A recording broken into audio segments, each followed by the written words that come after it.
If you've arrived to a energy assessment, you may find that the external lighting is still on.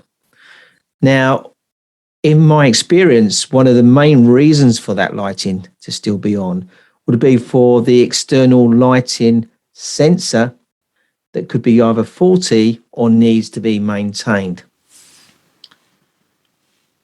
Toolbox tip number 1. Make sure the external sensor has been placed on your PPM schedule and ensure the unit is operating efficiently every day. Make sure the plastic case is kept clean, as if the case gets dirty, it will sense darker periods earlier and hold the lights on longer. Make sure the unit has been sited correctly and is not in a shaded area.